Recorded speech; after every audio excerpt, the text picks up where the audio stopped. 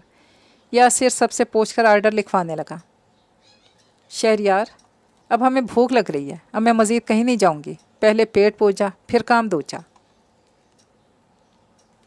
नैना भाभी फिक्र मत करें, अब जो भी करीब रेस्टोरेंट होगा आपको डिनर करवा दूंगा। थोड़ी देर बाद 2 साला माज अपने चाचों की उंगली थामे रेस्टोरेंट की सीढ़ियाँ चढ़ रहा था। यहाँ आ जाए, वो भाभी और माज के साथ एक तरफ बैठ गया था। देर हो रही है उवैस, मेरा ख्याल है कि अब हमें घर चलना चाहिए।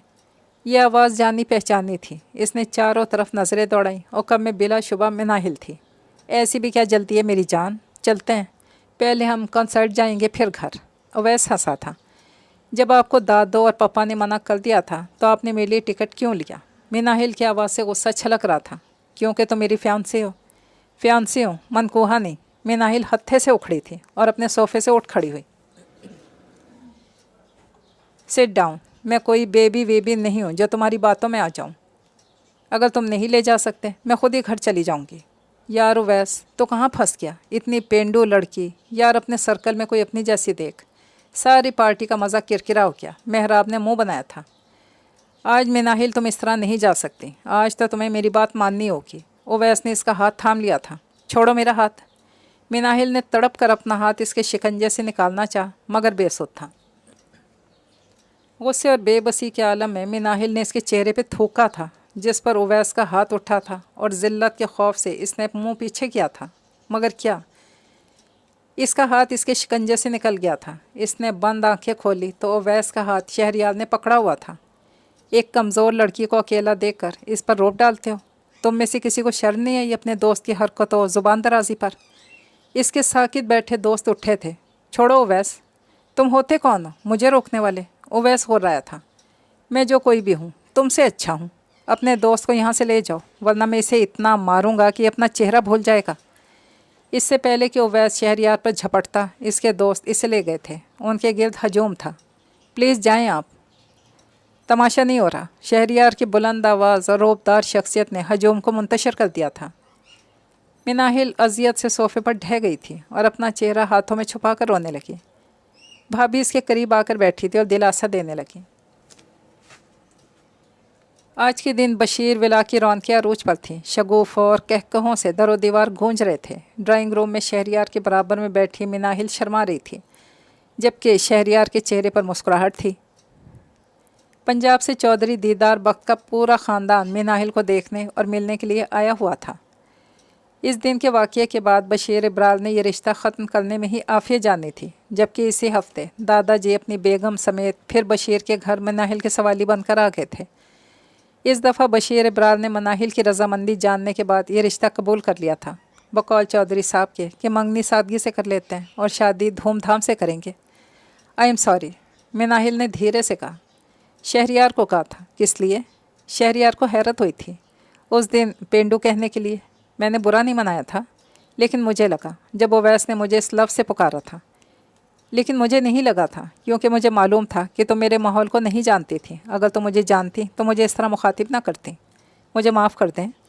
कोशिश करना कि आइंदा ऐसा कुछ ना कहना, वरना मैं नाराज़ हो जाऊँगा। शहरयार इससे खफा हुआ था। चौधरी साहब और चौधरानी करीब आ रहे थे अंगूठी पहनाने के लिए, तभी मिनाहिल का फ़ोन बजा था। यार हम सब रेडी हैं, बस तुम्हारे जवाब का इंतज़ार है। दूसरी तरफ नौशीन थी। देखो नौशीन, रानवान छोड़ो, किसी और डिश का नाम बताओ, मैं वो बना कर ले आऊँगी। मिनाहिल बोली। मैं बहुत बिज़ी हूँ, पापा दुबई जाने वाले हैं, कैसे अरेंज होगा सब? जबकि शहरयार इसे इशारों से कह रहा था कि हाँ कर दो, जिस पर मिनाहिल इसे मना कर रही थी। देखो मिनाहिल, तुम पीछे नहीं हट सकती, हम सब तुमसे नाराज़ हो जाएंगे। गलती से स्पीकर ऑन हो गया था। नौशीन, नौशीन मेरी बात सुनो, मिनाहिल चीखी थी। अरे मेरी नूं बोल दे कि रानी, पार्टी में हम भुना हुआ बकरा भिजवाएंगे। आखिर को मेरे पुत्र को कमी क्या है? इसके पास सिर्फ एक बकरा नहीं है, ये तो खुद बकरों वाला मुंडा है। दादाजी मिनाहिल के पास जाकर बोले और फ़ज़ा कहकहों से गूंज उठी। ये खूबसूरत सी कहानी तो पहुंची अपने इख्तिताम तक। इजाज़त चाहती हूँ, दुआ में याद रखिएगा। अल्लाह हाफिज़।